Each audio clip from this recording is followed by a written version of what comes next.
Alors bonjour, nous sommes le 13 décembre 2023 et nous continuons dans le cours de liturgie avec la partie de l'approche théologique sur un sujet qui est véritablement contemplatif aujourd'hui puisqu'il s'agit dans la liturgie, on pourrait dire le silence ou l'adoration. Voilà, je vous laisse. Alors, je vous présente, pour ceux qui ne connaissent pas, le docteur Crouan, évidemment. C'est l'adoration silencieuse, hein, c'est l'adoration silencieuse. Alors on est en train de la redécouvrir actuellement. Il faut dire qu'elle a fait beaucoup de défauts après Vatican II parce que on a dit qu'il faut aller participer. Alors c'est assez théologique. Hein, je vais essayer d'aller un peu lentement pour que ça rentre bien. Mais bon, les gens pourront repasser la vidéo quand elle sera en ligne. Donc ils pourront méditer là-dessus si ça les intéresse. Alors, lorsqu'on parle aujourd'hui de liturgie, il ne nous vient généralement à l'esprit que l'idée de messe. On oublie que la liturgie, ce n'est pas que la messe. Il y a tous les offices. Autrefois, dans les paroisses, les jours de fête, on avait les vêpres. On pouvait avoir les complis. Tout ça, c'est la liturgie. Les moines mettent dans la liturgie l'office de prime, tierce, nonne, sexte, vêpres, complis. Enfin, c'est tout ça, la liturgie. Et quand nous vient à l'esprit l'idée de messe, nous pensons immédiatement à célébration et une notion étroitement liée à ce qu'on appelle aujourd'hui la pastorale liturgique. Ah, la pastorale liturgique. On en a fait de la pastorale liturgique. Mais aujourd'hui, on peut légitimement se demander si la pastorale liturgique a encore un sens quand on constate qu'en de nombreux endroits, elle a davantage conduit à vider les églises qu'à les remplir. Ça, depuis qu'on fait de la pastorale, il n'y a plus grand monde. Alors, c'est peut-être pas à cause de la pastorale, mais c'est peut-être à cause d'une pastorale rasibus horizontale. Voilà, c'est ça. La pastorale 68 art, si on peut dire. J'aime bien souvent, il y en a, il paraît que ça énerve, mais quand même, on ne peut pas le nier. Disons, on a fait de la pastorale liturgique alors qu'il aurait fallu faire de la pastorale qui prépare à la liturgie. Mais on a fait de la pastorale à partir de la liturgie. Ça, c'était une erreur. La pastorale, c'est ce qui nous permet de comprendre ce que c'est que la liturgie et d'y rentrer. Mais une fois qu'on est dans la liturgie, on ne fait plus de pastorale. La liturgie est elle-même pastorale, oui. par nature. Alors, on va mettre de côté la pastorale et on va s'intéresser à la messe. La première remarque qu'on peut faire, et qui est étonnante pour les fidèles que nous sommes, est que la messe, ou si on préfère la célébration eucharistique, n'apparaît pas dans le credo. Ça c'est quelque chose qui m'a toujours étonné. En effet, dans la liste des sujets qui sont au cœur de notre foi, le credo ne parle ni de la messe, ni même de l'Eucharistie. L'Eucharistie n'est pas mentionnée. Ce qui est pour le moins curieux lorsqu'on sait que l'Eucharistie est constitutive de notre foi chrétienne et que sans l'Eucharistie, l'Église s'effondre. Les papes l'ont redit. Le seul sacrement qui est mentionné par le credo, c'est le baptême. La formule, confiteor unum baptisma in remissionem peccatorum. Le baptême qui se prolonge par le sacrement du pardon, rendu nécessaire en raison des faiblesses de la nature humaine, est donc le moyen privilégié d'être dans la lumière de Dieu et de son Église, autrement dit, d'être sauvé. La messe, quant à elle, ne fait que renforcer le désir d'être sauvé, à condition, bien entendu, qu'elle soit célébrée comme le demande l'Église et qu'elle soit mise à l'abri de tout ce qui pourrait la dénaturer, la falsifier et finalement pousser le fidèle à ne plus rechercher le salut ou à devenir insensible au besoin, à l'urgence d'être sauvé. Ce n'est donc ni le fait de pouvoir accéder au sacerdoce, là je fais une petite pique bien choisie, ni le fait de pouvoir accéder au sacerdoce pour pouvoir célébrer la messe, comme le réclament certaines féministes qui rassemblent des vestales d'un autre temps, ni le fait d'être engagé dans l'animation liturgique paroissiale qui peut nous sauver, mais le baptême, un sacrement auquel tout le monde a droit, sans distinction ni de sexe, ni d'âge, ni de capacité intellectuelle. Ça m'amuse quand j'entends les évêques allemands maintenant réclamer le baptême pour les homosexuels. Enfin écoutez, quand un enfant se fait baptiser, on ne lui demande pas son orientation sexuelle. Oui, tout à fait, c'est vraiment... C'est complètement loufoque, cette histoire-là. Alors bon, pour un adulte, c'est différent, parce qu'un adulte peut s'engager à vivre une vie chrétienne après son baptême, mais le baptême, il est donné à tout le monde. C'est même tellement vrai que l'Église, enfin, dans sa grande miséricorde, l'Église, en fidélité aux enseignements de Jésus, a dit que en cas d'urgence, n'importe qui c'est formidable, peut donner le baptême à quelqu'un qui en a à l'article de la mort et qui a besoin et qui demande à être sauvé, n'importe qui. Il suffit de connaître la formule, de verser de l'eau, de donner un prénom et puis le baptiser. C'est formidable. Ça montre le côté humain du catholicisme. C'est vraiment pas une religion dans les nuages. Alors la deuxième remarque que je voudrais faire, c'est que tout aussi curieusement, la Constitution Sacrosanctum Concilium du Concile Vatican II déclare que le sommet et la source de la vie de l'Église est la liturgie. Pas l'Eucharistie, pas la messe, mais la liturgie.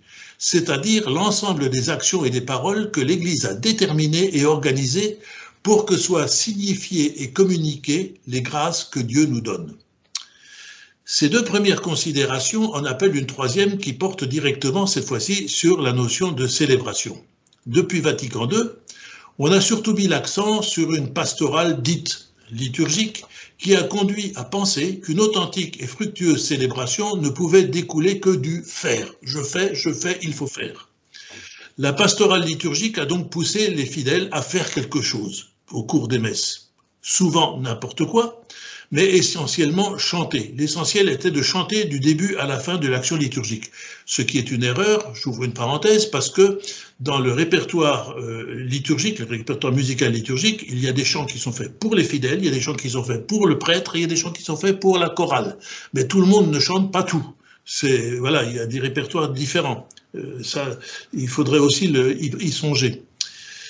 Alors, pour pousser les fidèles à chanter, on a inventé, chose merveilleuse, les équipes liturgiques, qu'on a chargées d'élaborer des programmes musicaux avec un zèle totalement déplacé, en même temps qu'on mettait partout en place des animateurs dont la surprésence, quelquefois on ne voit plus qu'eux, a gêné et agacé bien des prêtres zélés, qui ne pouvaient plus faire ce qu'ils voulaient, ce qu'ils devaient faire, parce qu'il fallait avoir l'aval de l'animateur, qui a gêné des prêtres, aussi bien que des fidèles qui souhaitaient participer à des messes dignement célébrées, comme le demande l'Église, des messes que j'appelle des messes non parasitées. Ainsi, peu à peu, de fil en aiguille, l'adoration eucharistique est-elle passée très loin derrière l'activisme. Elle a souvent même été considérée comme étant de nature passive et parfois même ennuyeuse. Bon, rester là à genoux, qu'est-ce que c'est rasoir? Pourtant, l'adoration eucharistique silencieuse est essentielle pour qui veut bénéficier des bienfaits de la liturgie. Le cardinal Sarah l'a souvent rappelé ces derniers temps. Et cette adoration silencieuse commence avant la messe, au moment où on ouvre la porte pour rentrer dans l'église. Dès qu'on entre dans l'église, ça doit être le silence. Ça doit être aussi le silence dans les sacristies. On l'oublie souvent. Une sacristie, c'est un lieu de silence, où chacun se prépare. Et ce silence doit se poursuivre durant toute la célébration de la messe et doit se prolonger en dehors de la messe. Les papes de l'après-concile ont tous rappelé que la liturgie ne pouvait pas faire l'économie de l'adoration qui passe par l'agenouillement. Dans beaucoup d'églises, on a enlevé les agenouilloirs, il n'y a plus de possibilité de se mettre à genoux. Du jour au lendemain, on a enlevé tout ça. Donc, l'adoration qui passe par l'agenouillement, par le silence, et par la contemplation des rites accomplis avec dignité dans un espace sacré particulièrement soigné. Oui, tout à fait. Une petite remarque, hein. Ce que vous dites, c'est absolument la théologie de sainte Thérèse d'Avila, qui avait toujours dit, c'est sur l'oraison et le cœur à cœur qu'est centrée la vie chrétienne, les sacrements étant au service de ça. Oui. Et vous remarquerez que Bérulle, par exemple, la spiritualité française, qui est une spiritualité sacerdotale, n'est pas docteur de l'Église. C'est sainte Thérèse d'Avila, c'est Saint Jean de la Croix. Oui, c'est vrai. Et oui, c'est vrai, c'est un cœur à cœur qui ne reste pas au niveau d'un échange entre Dieu et le fidèle, mais qui s'étend après à tous les fidèles présents et au-delà, à ceux qui ne sont pas là. On le verra, ça a des répercussions. Hein. Oui, puisque la commandement de l'amour pour Dieu, on a un qui lui est semblable, c'est l'amour du prochain. Absolument. Donc on peut dire que... Mais avec une petite remarque, vous vous rappelez Saint Vincent de Paul qui disait « On ne peut trouver Dieu dans le prochain qu'après l'avoir cherché longtemps pour lui-même ». Mais enfin bon, ça c'est en dehors. Voilà. Oui, c'est ça. Alors de nombreux théologiens de la période post-conciliaire qui voulaient donner une orientation nouvelle à la liturgie ont souvent avancé que l'adoration eucharistique était une pratique relativement récente dans la vie de l'Église et qu'elle découlait d'une piété médiévale mal comprise. Ah, ces théologiens savaient beaucoup mieux que l'Église de ce qu'il fallait faire. Et ces mêmes théologiens, je m'en souviens, je les ai entendus, ont alors enseigné que la seule finalité de l'Eucharistie était la communion. Et je répète ce que disaient certains d'entre eux, l'hostie n'est pas quelque chose qu'il faut regarder, mais quelque chose qu'il faut manger. Ah, ça, je l'ai entendu dans une faculté. Tout à fait, je me rappelle. Aussi. Voilà. Alors, du point de vue purement historique, il est vrai que l'usage de conserver les hosties consacrées dans une réserve a eu comme premier but non pas l'adoration, mais la possibilité de donner la communion aux fidèles qui ne pouvaient pas se rendre à la messe.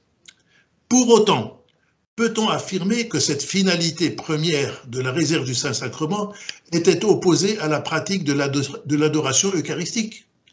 L'adoration eucharistique a été comparée à l'action de grâce que fait un malade qui retrouve la santé grâce au Christ. Ainsi, adorer le Seigneur dans le Saint-Sacrement, soit dans le tabernacle, soit exposé dans l'ostensoir, est comme un acte concret d'action de grâce pour une guérison spirituelle et l'obtention de grâce reçue par la célébration des sacrements. Mais ça va ensemble. Oui. Dans l'exhortation Sacramentum Caritatis, le pape Benoît XVI écrivait, alors je le cite, « Alors que la réforme liturgique voulue par Vatican II accomplissait ses premiers pas, le rapport intrinsèque entre la messe et l'adoration du Saint-Sacrement ne fut parfois pas assez clairement perçu. Une objection alors diffuse se faisait jour, par exemple, dans l'affirmation selon laquelle le pain eucharistique ne nous serait pas donné pour être contemplé, mais pour être mangé. En réalité, à la lumière de l'expérience de prière de l'Église, une telle opposition se révélait privée de tout fondement. C'est toujours Benoît XVI qui parle. Hein. Oui. Déjà Saint Augustin avait dit « Nemo autem illam cardem manducat, nisi prius adoraverit, pecemus non adorando » que personne ne mange cette chair sans d'abord l'adorer. Nous pécherions si nous ne l'adorions pas. Dans l'Eucharistie, en effet, le Fils de Dieu vient à notre rencontre et désire s'unir à nous. L'adoration eucharistique n'est rien d'autre qu'un développement explicite de la célébration eucharistique, qui est en elle-même le plus grand acte d'adoration que fait toute l'Église. Recevoir l'Eucharistie signifie donc se mettre dans une attitude d'adoration envers celui que nous recevons. C'est ainsi et seulement ainsi que nous devenons un seul être avec le Christ et que, d'une certaine façon, nous goûtons par avance la beauté de la liturgie céleste. L'acte d'adoration en dehors de la messe prolonge et intensifie ce qui est signifié et réalisé durant la célébration liturgique elle-même. En fait, ce n'est que dans l'adoration que peut mûrir un accueil profond et vrai du Christ qui se donne dans l'Eucharistie. Et c'est bien par cet acte personnel de rencontre avec le Seigneur que mûrit ensuite la mission sociale qui est renfermée dans l'Eucharistie et qui veut briser les barrières non seulement entre le Seigneur et nous, mais aussi et surtout les barrières qui nous séparent les uns des autres. L'adoration trouve donc sa source et son orientation dans la liturgie sacrée. Elle prolonge et intensifie tout ce qui se déroule au cours de la célébration de la messe, dit encore Benoît XVI. L'Évangile selon saint Luc rapporte qu'un jour, le Christ guérit 10 lépreux. Mais un seul d'entre eux, un Samaritain, donc quelqu'un qui pratiquait un judaïsme jugé ambigu à l'époque, le Samaritain revient vers Jésus pour le remercier. Et en le voyant arriver vers lui, Jésus lui demande « Mais n'ai-je pas guéri 10 personnes? Où sont les 9 autres ?» Et il ajoute « Personne, à part cet étranger, n'est donc capable de remercier Dieu pour la guérison obtenue ?»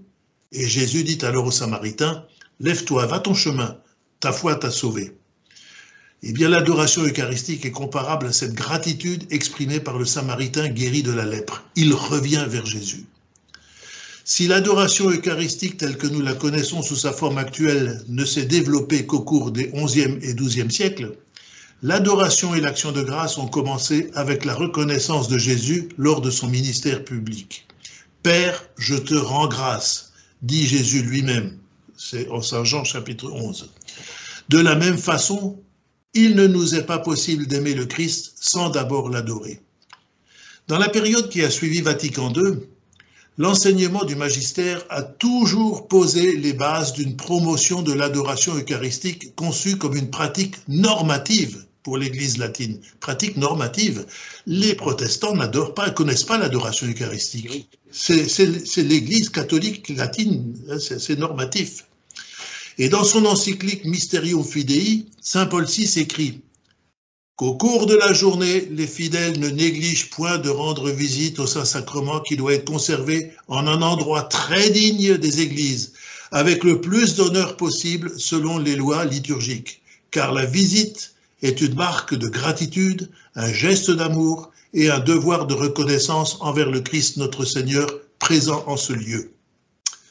Malheureusement, il semble que cet appel n'ait pas toujours été entendu. L'accent mis sur la pastorale liturgique a mis de côté la pratique de la dévotion eucharistique ainsi que toute forme de piété populaire. Voilà pourquoi lorsqu'on visite aujourd'hui une église paroissiale qui offre un intérêt architectural, on peut rentrer dans une église pour voir l'architecture, hein, mais il est quand même très rare qu'on y trouve quelques fidèles en prière devant le Saint-Sacrement. Et il est encore plus rare d'y rencontrer un prêtre agenouillé en silence devant le tabernacle.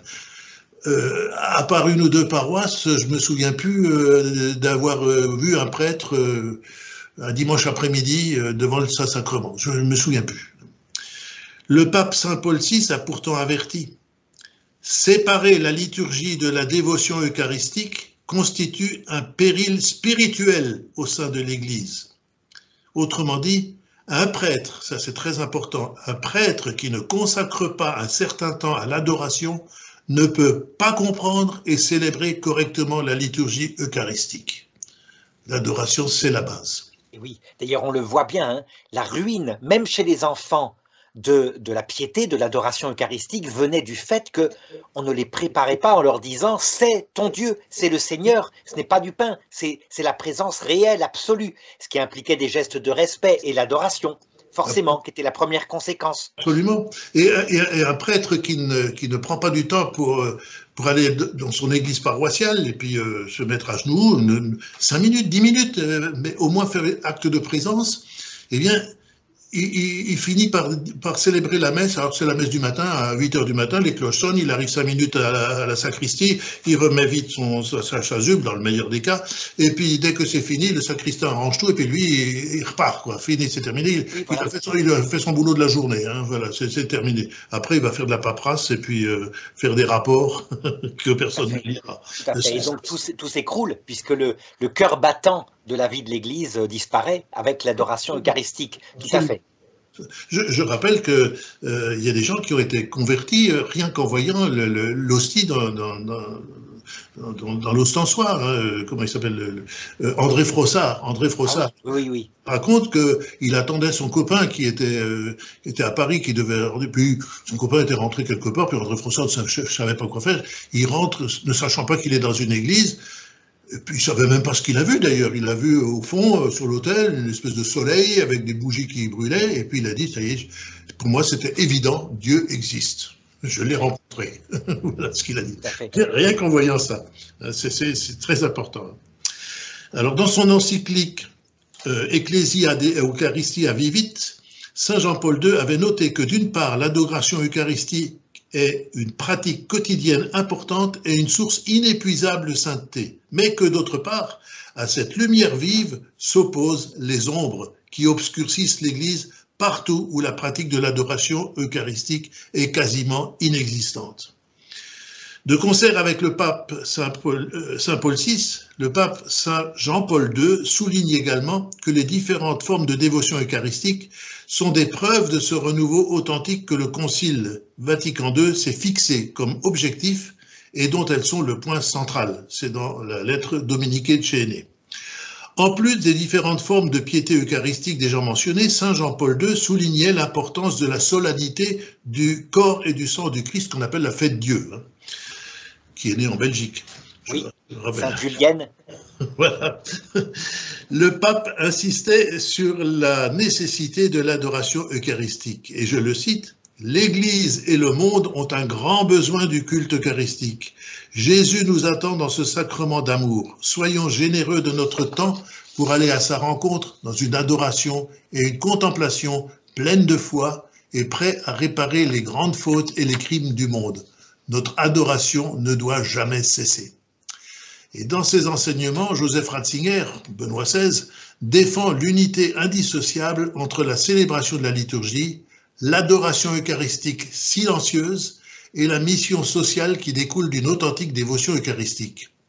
Joseph Ratzinger s'oppose à la distinction qui a été faite entre une vision dite réaliste de l'Eucharistie de la période patristique et la vision subjective qui s'est développée au cours de la période post-médiévale. Le développement de l'adoration eucharistique n'a pas été une pratique erronée née d'une approche subjective, elle a été un développement important tant chez les franciscains que chez les dominicains. Je rappelle que les franciscains et les dominicains sont à l'origine de notre rite romain d'une certaine façon, hein, donc ils ont un rôle important. Donc ça a été un développement important car cette adoration constituait une prise de conscience d'une nouvelle dimension de la réalité du christianisme basée sur l'expérience des saints, soutenue et éclairée par les réflexions des théologiens. Ainsi, l'adoration du Christ présent dans le tabernacle ou exposé dans l'ostensoir doit être vue comme un accomplissement de ce qui est célébré dans la liturgie. Le lien étroit entre la célébration de la liturgie et la pratique de l'adoration eucharistique ne figure pas de façon explicite dans la catéchèse ou la théologie. Mais l'enseignement des papes ainsi que l'expérience des membres de l'Église, en particulier celle des saints, établissent clairement ce lien. Tous les saints ont régulièrement pratiqué l'adoration quotidienne du Saint-Sacrement pendant un temps plus ou moins long.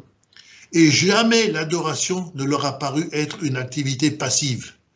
La mission sociale de l'Église n'aurait jamais été féconde sans leur dévotion eucharistique, car, selon les mots de sainte Thérèse de Calcutta, ils auraient été trop pauvres pour servir les pauvres.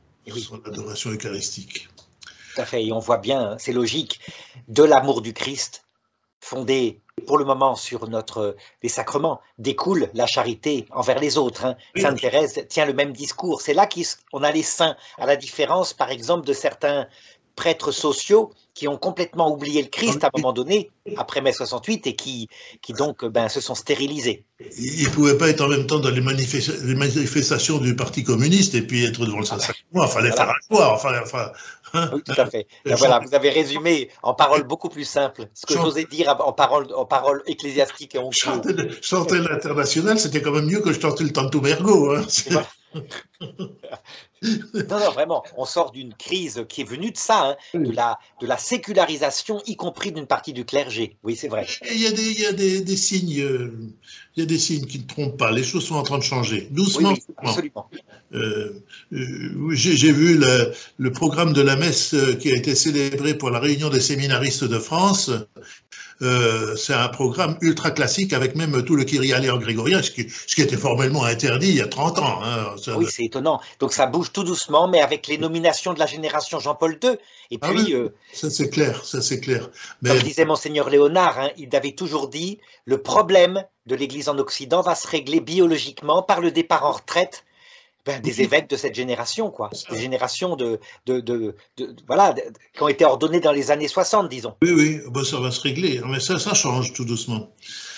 Alors, le don de la présence du Christ dans la Sainte Eucharistie découle directement de la liturgie. Par conséquent, l'adoration du Très Saint Sacrement renforce la préparation à la messe et la participation active et fructueuse à la liturgie. De plus, le culte dû à Dieu ne se limite pas à ce qui se fait au cours des messes. On croit que, bon, on a été à 1 heure à la messe le dimanche, puis ça y est, c'est réglé pour la semaine. La nouvelle forme de culte que nous a légué Jésus-Christ inclut la transformation des fidèles. Par conséquent, l'adoration eucharistique exclut toute forme de passivité en matière de charité. On n'est pas des... Même les contemplatifs pratiquent la charité. Hein. Ils ne sont pas 24 heures sur 24 en train d'être à genoux. Et puis, non. Oui, tout à fait. Non, la charité. Les monastères, les bénédictins, par exemple, ont une pratique de l'aumône obligatoire dans la règle de Saint-Benoît. Absolument. J'ai fait récemment une conférence sur les Mérovingiens en Alsace, dans notre région, et puis j'ai parlé de Saint Colomban, qui est venu. Oui. Saint Colomban, il a fondé des monastères, mais les monastères étaient là pour apporter quelque chose de pratique aux gens qui habitaient autour. Et défricher les forêts, cultiver les champs, soigner les malades, accueillir les gens, leur apprendre. Non, les contemplatifs sont des actifs également d'une certaine façon, mais c'est une activité qui germe dans la contemplation. Voilà, c'est ça. Tout à fait. Alors l'adoration exclut donc toute forme de passivité en matière de charité. Et Benoît XVI a clairement indiqué que la mystique de l'Eucharistie a un caractère social dans la mesure où celui qui communie sacramentellement est uni au Seigneur, comme le sont aussi toutes les autres personnes qui communient. C'est ça ce qui forme l'Église. L'union avec le Christ est donc en même temps union avec tous ceux auxquels il se donne. Dans son encyclique Deus Caritas Est, Benoît XVI écrit « Je ne peux avoir le Christ pour moi seul. Je ne peux lui appartenir qu'en union avec tous ceux qui sont devenus ou qui deviendront siens. La communion me tire hors de moi-même, vers lui, et en même temps vers l'unité avec tous les chrétiens. Nous devenons un seul corps, fondus ensemble dans une unique existence. L'amour pour Dieu et l'amour pour le prochain sont maintenant vraiment unis. Le Dieu incarné nous attire tous à lui. À partir de là, on comprend maintenant comment agapé est alors devenu aussi un nom de l'Eucharistie, la charité, l'acte de charité. Dans cette dernière agapé, l'amour, l'agapé de Dieu vient à nous corporellement pour continuer son œuvre en nous et à travers nous. Et c'est seulement à partir de ce fondement christologique et sacramentel qu'on peut comprendre correctement l'enseignement de Jésus sur l'amour. Sinon, ça devient une espèce d'humanisme.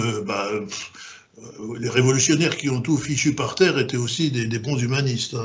Oui. Karl Marx était un merveilleux humaniste. Il voulait le bien des peuples. Mais paradis sur terre, oui, c'est vrai. Le passage que Jésus fait faire de la loi et des prophètes au double commandement de l'amour envers Dieu et envers le prochain, ainsi que le fait que toute l'existence de foi découle du caractère central de ce précepte, ne sont pas simplement de la morale ou du moralisme qui pourrait exister de manière autonome à côté de la foi au Christ. Oui, de temps en temps on est croyant, puis de temps en temps on fait de la morale, hein, on divise les deux. Mais la foi, le culte et l'éthos se compénètrent mutuellement comme une unique réalité qui trouve sa forme dans la rencontre avec l'agapé de Dieu. Et ici, l'opposition habituelle entre culte et éthique tombe, tout simplement. Dans le culte lui-même, c'est toujours le pape qui parle, hein, dans la communion eucharistique sont contenus le fait d'être aimé et celui d'aimer les autres à son tour. Une Eucharistie qui ne produit pas une Eucharistie qui ne se traduit pas en une pratique concrète de l'amour est en elle-même tronquée. Et réciproquement, le commandement de l'amour ne devient possible que parce qu'il n'est pas seulement une exigence. L'amour peut être commandé parce qu'il est d'abord donné. Dieu peut exiger de nous d'aimer les autres parce que lui-même nous a d'abord donné son amour. Si certains pratiquants sont passifs ou indifférents envers leur prochain malgré l'assistance à la messe, alors il faut en conclure que la liturgie telle qu'elle est célébrée ne donne pas assez de place et de temps à l'adoration eucharistique. Et tout ce qui vient d'être dit, alors puisqu'on est dans le temps de l'Avent, tout d'un coup j'ai pensé à une idée, tout ce qui vient d'être dit est admirablement résumé dans l'un des plus beaux chants composés au XVIIIe siècle et que tous les fidèles aiment reprendre à Noël. C'est l'Adeste Fideles.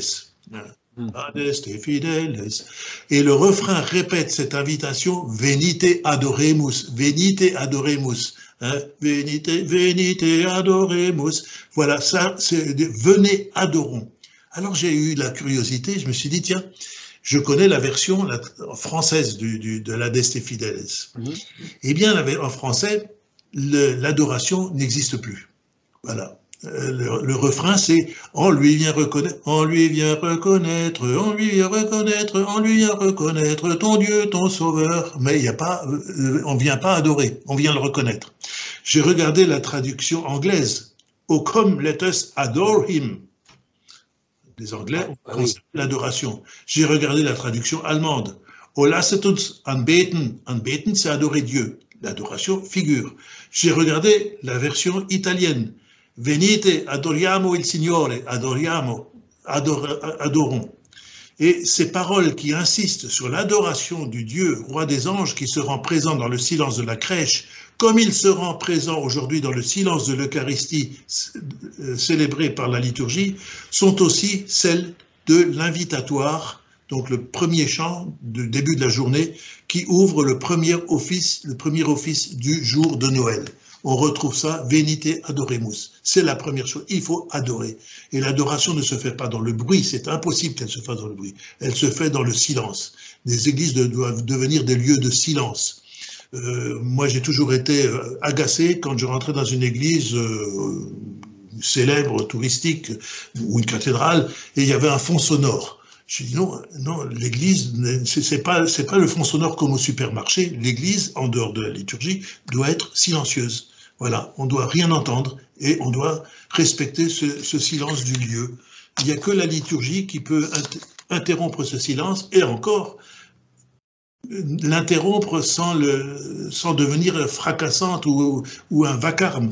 Il y avait un maître de chœur, Joseph Sanson, qui était maître de chœur à Dijon, disait « Si les chantres ne me rendent pas le silence qu'ils ont brisé, eh bien qu'on me rende le silence. » Il exigeait que même le chant doit être un chant du silence. C'est ça l'important, parce que c'est le silence qui favorise, qui permet, qui autorise l'adoration.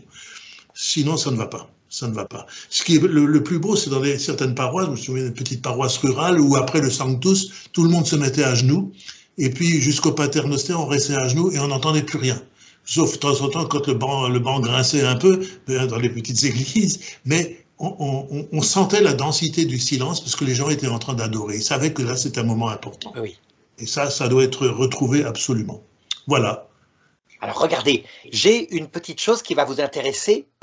Vous vous rappelez, vous avez dit au début que dans le credo, il n'y avait pas l'Eucharistie. Et c'est vrai, vous parliez du credo de Nicée-Constantinople. Oui. Eh bien, le pape Saint Paul VI a produit un credo qui a même valeur. Hein. C'est le credo de Vatican II. Oui, Là, l'Eucharistie y est.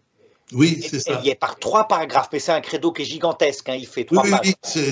Oui, et puis c'est pas le credo qui est utilisé dans la liturgie. Non, c'est impossible. Il est trop long. Trop long. C'est un résumé vraiment de tout ce que nous devons croire. Mais effectivement, ça y est. Mais les papes ont tous insisté là-dedans. Mais moi, ça m'a toujours étonné, effectivement, que le seul sacrement qui est mentionné, on croit en Dieu, on croit au Fils, la résurrection, il est mort. Ponce Pilate est cité, mais l'Eucharistie n'est pas citée. Oui, tout à fait. C'est amusant. D'ailleurs, c'est là qu'on voit aussi la compréhension de l'Église de plus en plus profonde, puisque les premiers pères du désert, par exemple, hein, comme saint Antoine du désert, etc., ou saint Pacôme, qui a fondé les monastères cénobitiques, étaient plus centrés sur l'oraison et l'ascèse que sur l'Eucharistie. Oui. C'est étonnant, hein. Et l'Eucharistie est arrivée, la découverte qu'il y avait là quelque chose d'essentiel, hein, c'est un peu plus tard, c'est vers le VIe siècle, quelque chose comme ça. Voilà. Les premières règles monastiques partaient du principe que des moines ou des ermites pouvaient être établis assez loin d'un lieu de culte. Et alors c'est pour ça également qu'à un moment donné, on a autorisé certaines communautés de conserver des hosties chez elles, parce qu'il n'y avait personne pour lire la messe. Et c'est que petit à petit qu'on a dit la perfection du moine, de la vie monastique, la perfection se trouve également dans le fait d'être consacré prêtre, d'être totalement, de pouvoir agir in persona Christi. Alors est venue l'idée d'avoir des moines prêtres. Mais à l'origine, le moine, c'est celui qui se retire, il n'est pas forcément prêtre. Hein, il n'est pas forcément prêtre. Il n'a pas l'Eucharistie. Hein. Saint Charles de Foucauld, qui était prêtre, lorsqu'il s'est retiré dans son désert vers les années 1890, par là, n'avait pas le droit de célébrer la messe au début parce qu'il fallait absolument un servant de messe. Oui. Donc il était centré encore une fois sur l'adoration eucharistique. Il avait des hosties, hein, bien sûr. Et après, l'autorisation a été donnée. Pour lui, je crois, hein, que la messe puisse être célébrée sans servant. Oui, alors, il faut une autorisation. C'est une règle qui est essentielle. Un prêtre doit toujours avoir au moins un servant. C'est encore valable actuellement. Et si un prêtre ne célèbre, a l'autorisation de célébrer sans servant, enfin, si un prêtre célèbre sans servant de messe, sans au moins un servant de messe, ça peut être le fruit d'une sanction. Par exemple, il a été sanctionné, il n'a plus le droit de célébrer la messe en public, mais ça doit être, il faut qu'il y ait une raison valable. Mais c'est marqué, la messe doit toujours être célébrée avec au moins un servant. Au moins un servant qui représente le peuple de Dieu, donc, hein, voilà. C'est ça, c'est toujours valable. Alors après, il peut y avoir des exceptions, hein, ça c'est vrai. Alors c'est soit des sanctions canoniques, on dit voilà, vous êtes prêts, vous pouvez célébrer la messe, mais plus en public, parce que pour X raisons, je ne sais pas. Ou alors le cas de Charles de Foucault, hein, qui était seul dans son désert, qui n'avait pas de servant de messe, hein, à moins qu'il ait trouvé un bédouin pour lui servir la messe. Ils n'auraient pas été très pour. Voilà. Oh, il a peut-être fait ça très solennellement. Hein, oui, c'est possible. De dignité. Ils avaient le sens sacré, le sens du respect, oui, absolument. Alors voilà, mais c'est des choses qu'il faut redécouvrir. Alors le cardinal Sarah insiste beaucoup sur le silence. Et puis j'ai vu, comme dit, la messe qui était célébrée pour la réunion des séminaristes de France. C'était vraiment une messe à laquelle je n'imaginais même plus que ça puisse encore arriver, que ça puisse se faire en dehors des milieux vraiment traditionnalistes. Mais c'était vraiment très classique, très classique. À partir du moment où on retourne à l'adoration, justement, au sens de la spiritualité, tout va se remettre en place. Ah oui, en fait, la corruption dans l'Église occidentale venait que c'était des sarments, comme des branches de vigne, mais coupées du cep. Vraiment. Depuis 50 ans, quoi. C'est-à-dire, on faisait des réunions et on cherchait une nouvelle méthode d'évangélisation avec... c'était incroyable, mais c'est ça qui s'est passé. Cette corruption, elle est visible. Hein. L'Église s'est vidée parce qu'il n'y avait plus dedans de vie surnaturelle. Oui, mais c'est ça le problème. Mais ça se retrouve maintenant, je vois... Dans les petites paroisses que je connais, il n'y en a pas beaucoup, les prêtres sont attentifs à ça. Et surtout, apprendre aux gens à ne... Alors, moi, c'est de la mentalité également. Hein. Quand j'étais en vacances en Bretagne, l'église, c'était la succursale du marché du lundi matin. Hein. Alors, à peine de prêtre, allez, dans la paix du Christ, et puis tout le monde se bisouille, et puis on papote dans l'allée centrale. L'orgue fait encore plus de bruit pour couvrir les bavardages. Mais il y a Madame Michu qui rencontre Madame Le Floch. Enfin, c'est ça. C'est un bon breton, ça, Madame Le Floch. Oui, comme ils sont tous cousins à la mode de Bretagne, hein, ils sont tous contents de se voir. Je dis non, dans une église, c'est silencieux, on doit être happé par le silence. Voilà, ça doit nous tomber dessus, carrément, et nous inviter à... Et ça ne pourrait être remis que si des personnes faisaient une action de grâce. Et à ce moment-là, les gens, tout à fait naturellement, iraient parler en dehors de l'église. Mais comme le sens de l'adoration, de la présence réelle avait disparu, vraiment, hein, pour devenir une sorte de communion au peuple, c'est un peu ça. Oui, voilà, tous délitaient. Et même, comme dit, alors il y a un texte, je ne sais plus exactement où ça se trouve, mais j'ai un texte qui dit la sacristie, c'est pas le lieu du bavardage où lorsqu'il y a une fête patronale, tous les curés du secteur se rencontrent et se serrent la louche, comme on dit. On dit ah tiens, et alors qu'est-ce que vous devenez Puis alors on s'habille tout en bavardant, et puis alors tiens, bah, il est l'heure, allez hop, on va démarrer.